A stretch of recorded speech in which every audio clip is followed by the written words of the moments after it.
Diamond and Ruby, Part 3, The Circus. When morning came, the children sat bleary-eyed, worrying about what they would do when the bear woke. Now that the sun had risen, Ruby saw a small walkway between the bear's face and the side of the cave wall. If they were really careful, they might be able to slip by. Ruby motioned for the other children to follow her. She tiptoed up to the bear and began to carefully pass by his face, when all of a sudden his eyes opened. He was staring right at her. She froze in horror. The bear opened his mouth and then licked Ruby. He got up and lumbered off. Ruby blinked in confusion. It was then that the children realized they were not alone in the woods. Noises of pots and pans, people talking and laughing, orders being called out began to grow louder as the children cautiously made their way out of the cave and down the hill. They soon entered a clearing and saw that the source of the noise was a circus troupe. There was a really strong man with a curly mustache lifting weights. A woman with the longest red hair was having it combed out by 3 attending women. A group of 3 men stood in a large triangle juggling over everything that was happening in between them and the rest of the camp. And of course, there were many other people bustling about getting food ready. On the far end of the camp, Ruby noticed a young man feeding the bear that had just been in their cave. The children stood in amazement until the ringmaster and leader of the troop noticed them and called for them to come over.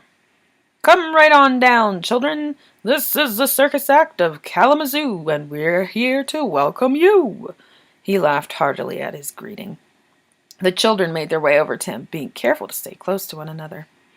The ringmaster asked them who they were and what they were doing in the woods. Edward proceeded to tell them their story, after which the ringmaster frowned.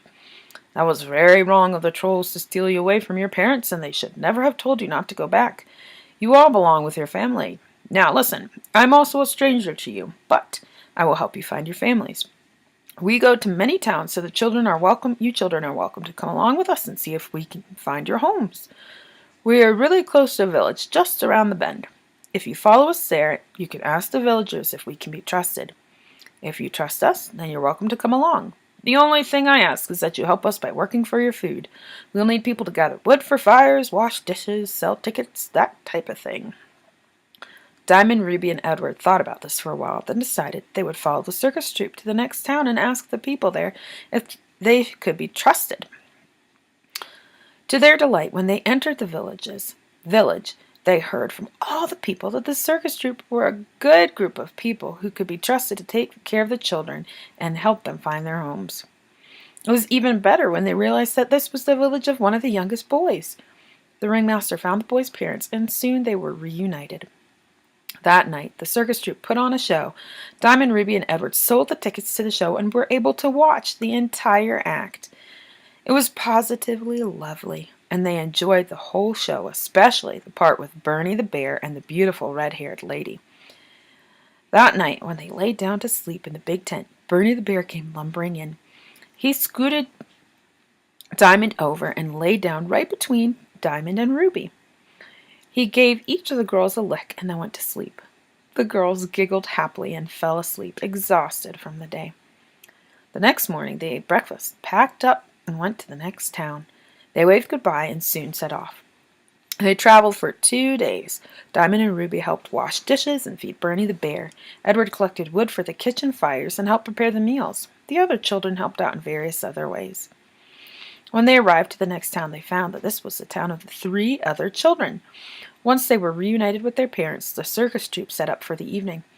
The ringmaster came and spoke to Ruby. "Ruby, I'm going to need you to do the dishes during the show tonight because we have a lot of dishes." "No," Ruby said stubbornly. "What did you say?" the ringmaster asked in surprise. "No, I'm not going to wash the dishes during the show. I want to watch." "Well, I need you to wash the dishes tonight, so that's what you need to do," the ringmaster replied firmly. "Well, I'm not going to do it." Ruby crossed her arms. "Well, I'm sorry to say this then," the ringmaster said sadly, "but you will need to leave. I don't employ anyone who refuses to work, and who is rude on top of that."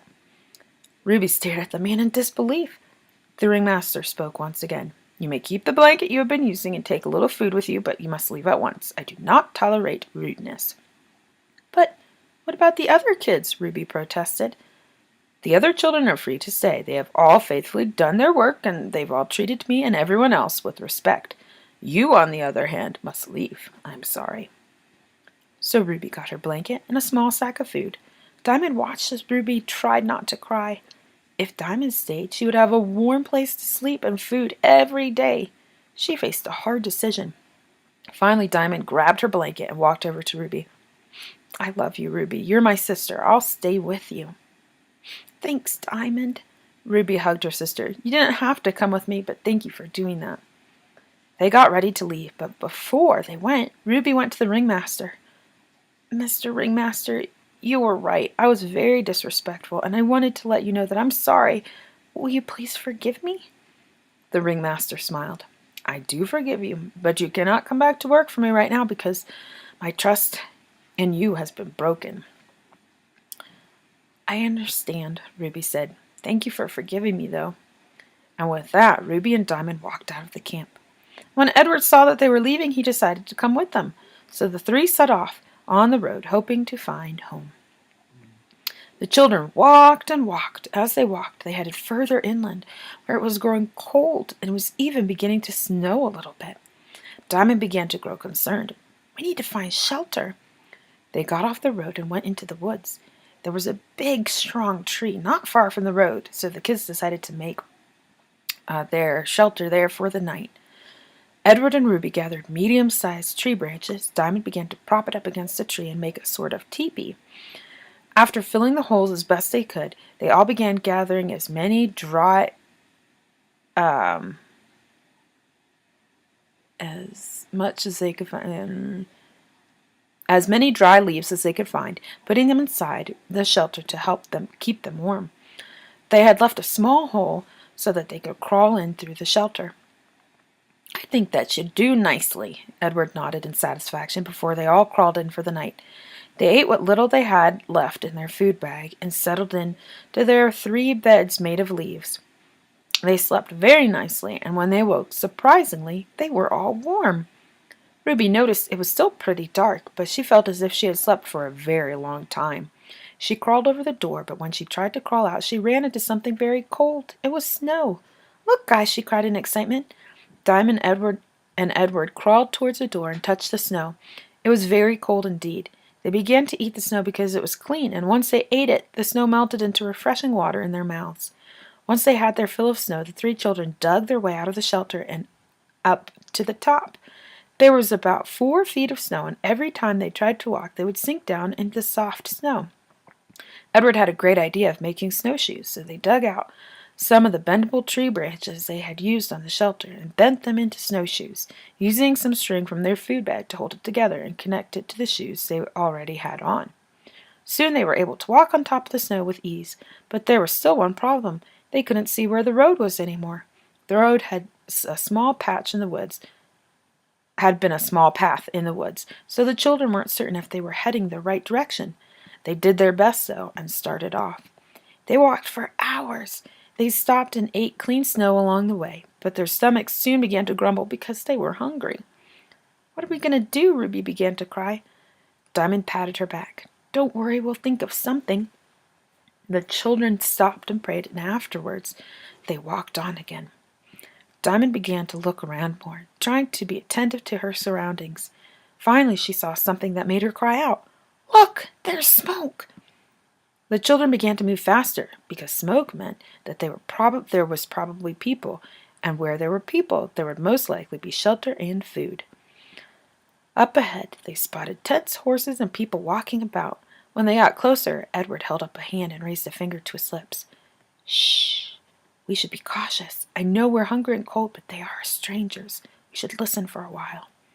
The 3 children listened behind a tree, and pretty soon each one of them were glad they did. A rough-looking man sat on a stump, laughing with his friends. We sure stole a lot from those villagers. The next town should be even better, because they'll have more money and food." "Robbers," Diamond whispered. "I'm very cold," Ruby whimpered. Edward looked very grim.